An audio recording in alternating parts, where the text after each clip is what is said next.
जय श्री गणेश। ओम भद्रं कर्णेभिः शृणुयाम देवाः, भद्रं पक्षेमाक्षविजत्रः, स्थिरैरङ्गैस्तुष्ट्वा सस्तनूभिर्यशेम देवहितं यदायुः। ॐ स्वस्ति न इन्द्रो वृद्धश्रवाः, ॐ स्वस्ति न पूषा विश्ववेदाः, ॐ स्वस्ति नस्तास्त्रो अरिष्टनेभिः, स्वस्ति नो बृहस्पतिर्ददातु। ओम शांति शांति शांति।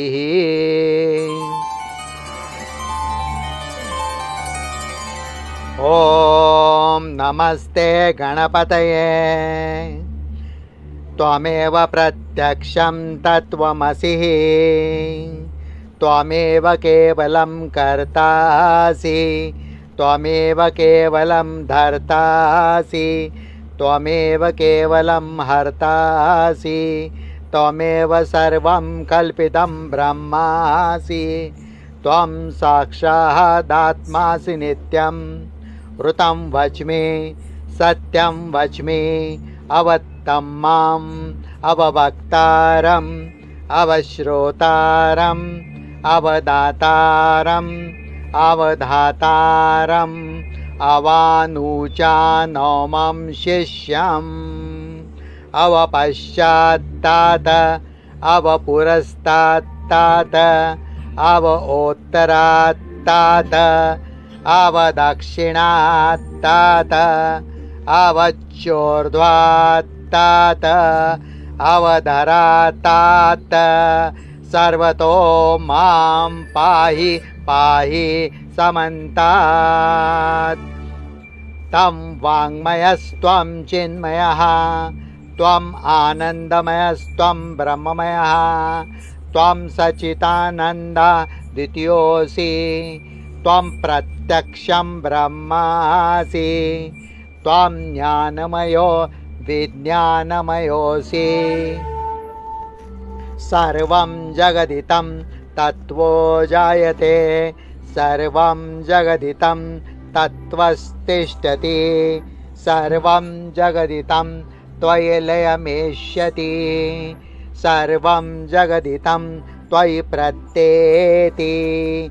त्वं भूमिरापो नलो नीलो नभः, त्वं चत्वारि वाक्पदानि, त्वं गुणत्रयातीतः, त्वं देहत्रयातीतः, त्वं कालत्रयातीतः, त्वं मूलाधारस्थितोऽसि नित्यं, त्वं शक्तित्रयात्मकः, त्वां योगिनो ध्यायन्ति नित्यं।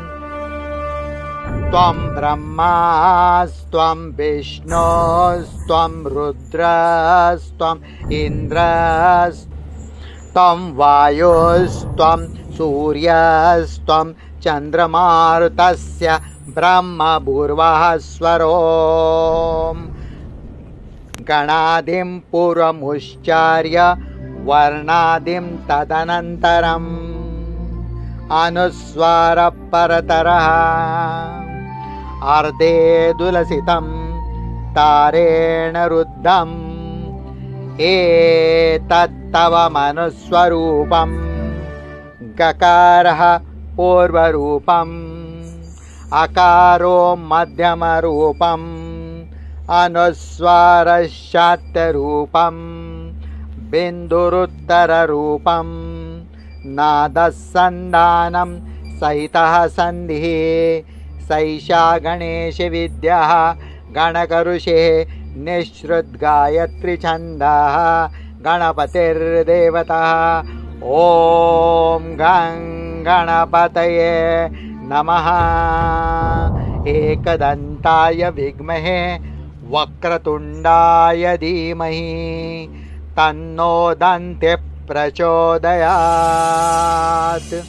एकदन्तं चतुर्हस्तं पाशमं कुशधारिणं रदं च वरदं हस्ते बिभ्राणं मूषकं ध्वजं रक्तं लम्बोदरं शूर्पकर्णकं रक्तवाससं रक्तगन्धानुलिप्ताङ्गं रक्तपुष्पैः सुपूजितं भक्तानुकम्पिनं देवं जगत्कारणमच्युतम् आविर्भूतं च सृष्टादो प्रकृते पुरुषात् परम् एवं ध्यायति यो नित्यं स योगी योगिनां वरः। नमो व्रातपतये नमो गणपतये नमो प्रमथपतये नमस्तेऽस्तु अस्तु लम्बोदरायै एकदन्ताय विघ्ननाशिने शिवसूताय श्रीवरदमूर्तये नमो नमः।